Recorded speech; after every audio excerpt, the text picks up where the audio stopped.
Students, बच्चों, यह आपका हिंदी का पीरियड है और हिंदी वसंत में हम पढ़ेंगे आज चैप्टर 16 पाठ 16। जो शीर्षक है पाठ का वह है पानी की कहानी।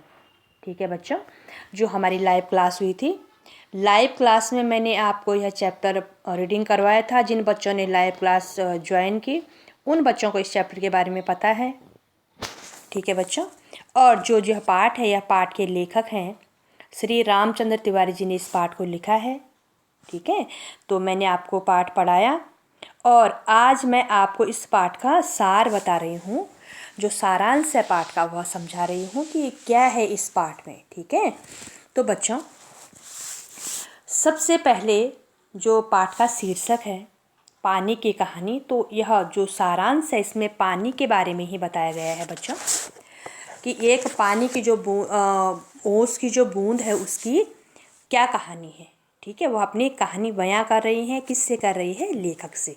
तो थोड़ा सा ध्यान दीजिए, आप चैप्टर के जो सारांश है उस पर ध्यान दीजिए। पानी की कहानी में एक ओस की बूंद अपनी रक्षा के लिए बेर के पेड़ पर से लेखक की हथेली पर कूद जाती है। देखो, जो ओस की बूंद है बच्चा, आपने देखा होगा जब आप मॉर्निंग में वॉक करने जाते हो या सुबह के टाइम देखते हो तो जो पत्ते होते हैं उन पर ओस की बूंदें पड़ी रहती है, पानी की बूंदें जैसे। तो क्या होता है, वह क्या है, अपने रक्षा के लिए किस पर गिर जाते हैं? जो लेखक हैं उनकी हथेली पर कूद जाती है और उसे अपनी कहानी सुनाना शुरू करती है। और लेखक को क्या करती है? अपनी जो कहानी है उसको सुनाना वह शुरू करती है। कौन? ओस की बूंद। ओस की बूंद कहती है कि अरबों वर्ष पहले हाइड्रोजन और ऑक्सीजन के मिलने से उसका जन्म हुआ। वो अपनी कहानी सुना रही है ओस की बूंद। किससे? किसको सुना रही है? लेखक को।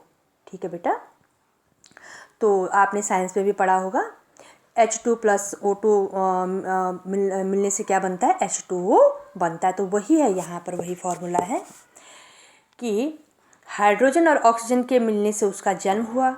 जब पृथ्वी का तापमान घटा तो वह बर्फ़ के रूप में बदल गई। जब टेम्परेचर कम होता है तो क्या होता है? ठंड ज़्यादा होती है। ठीक है, और जब ठंड ज़्यादा होती है तो तब क्या हो जाता है? जो पानी होता है उसका बर्फ़ बन जाता है। तो वह अपनी कहानी सुना रही है किसको? लेखक को। और जब बर्फ़ का सामना गर्म धारा से हुआ, जब फिर क्या हुआ? गर्मी पड़ी, गर्म हुआ, टेम्परेचर ज़्यादा हुआ, तो वह पिघलकर समुद्र के पानी में मिल गई। क्या मिल गई समुद्र के पानी में? जो वह ओस की बूंद थी। वह अपनी कहानी सुना रही है किसको? लेखक को।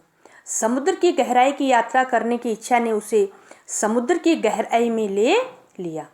वहाँ से वह ऊपर ना आ सकी और वह वहीं वर्षों तक समुद्र की चट्टानों से होते हुए जमीन में सहारे ज्वालामुखी तक पहुंच गई। देखो, अपनी कहानी बयां कर रही है जो ओस की बूंद है कि मैं कहां से कहां पहुंची। वह उसे तेज गति के साथ भाप की स्थिति में आकाश में भेज दिया गया और वहां आंधी में मिल जाना पड़ा। जब बहुत से वाष्प कण मिल गए तो भार अधिक होने के कारण वे बारिश के रूप में पहाड़ पर आ गिरी। देखो, एक ओस की बूंद जो है वह अपने विषय में क्या क्या बता रही है किसको? लेखक को, कि मैं कहाँ से कहाँ गई और फिर कहाँ से मैं बारिश के रूप में पहाड़ों पर आ गिरी। पहाड़ पर से अपने साथियों के साथ तेजी से ऊंची जगह से नीचे गिरी और नीचे पत्थर के टुकड़े टुकड़े कर दिए।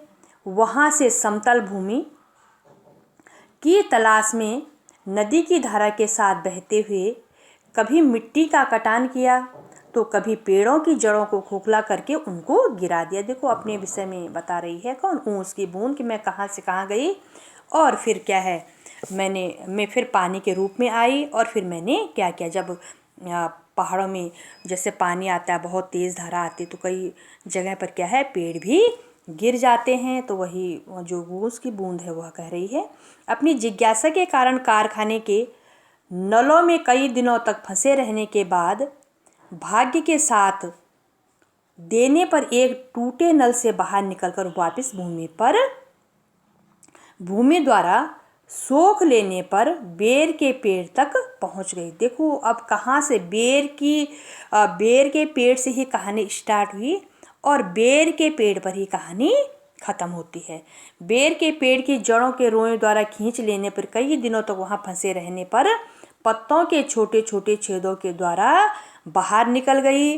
रात होने के कारण वो सुबह का इंतजार करती रही और सुबह लेखक को देखकर अपनी रक्षा के खातिर वह क्या होती है, लेखक की हथेली पर गिर जाती है।